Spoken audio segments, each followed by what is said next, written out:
FIFA বিশ্বকাপ 2026কে সামনে রেখে আজ বাংলাদেশে এসেছে বিশ্ব ফুটবলের সবচেয়ে কাঙ্ক্ষিত প্রতীক ফিফা বিশ্বকাপের আসল ট্রফি। রাজধানী ঢাকায় ট্রফি আগমন ঘিরে ফুটবল প্রেমীদের মধ্যে তৈরি হয়েছে ব্যাপক উত্তেজনা।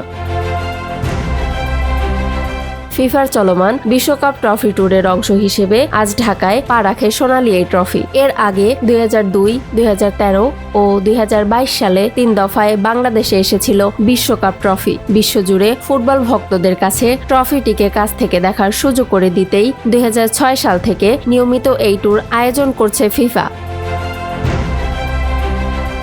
2026-এর বিশ্বকাপ ট্রফি ট্যুর শুরু হয় চলতি বছরের 3 জানুয়ারি সৌদি আরব থেকে। এরপর ভারত হয়ে আজ বাংলাদেশে পৌঁছায় ট্রফিটি। প্রায় 150 দিনের এই সফরে শেষ গন্তব্য হবে মেক্সিকো, যেখানে আগামী 12 জুন আজতেকা স্টেডিয়ামে অনুষ্ঠিত হবে বিশ্বকাপের উদ্বোধনী ম্যাচ।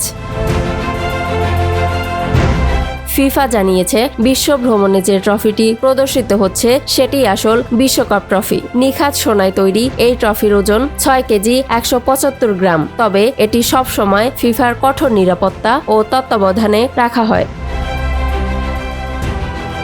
বাংলাদেশ সফরে ট্রফির সঙ্গে রয়েছে 2002 বিশ্বকাপ জয়ী ব্রাজিলিয়ান মিডফিল্ডার গিলবার্তো সিলভা। আজ সকাল 10টার দিকে হযরত শাহজালাল আন্তর্জাতিক বিমানবন্দরে ট্রফিটিকে আনুষ্ঠানিকভাবে স্বাগত জানানো হয়। এরপর দুপুর 1:30টার পর ঢাকার র্যাডিসন ব্লু হোটেলে সীমিত পরিসরে প্রদর্শন করা হবে ট্রফিটি।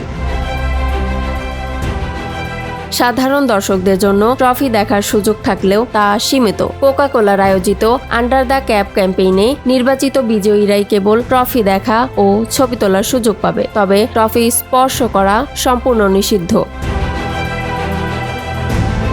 নির্ধারিত নিয়ম মেনে সন্ধ্যা পর্যন্ত র্যাডিসন ব্লু হোটেলেই প্রদর্শিত হবে বিশ্বকাপ ট্রফি। ফুটবল প্রেমীদের জন্য এটি নিঃসন্দেহে এক স্মরণীয় মুহূর্ত।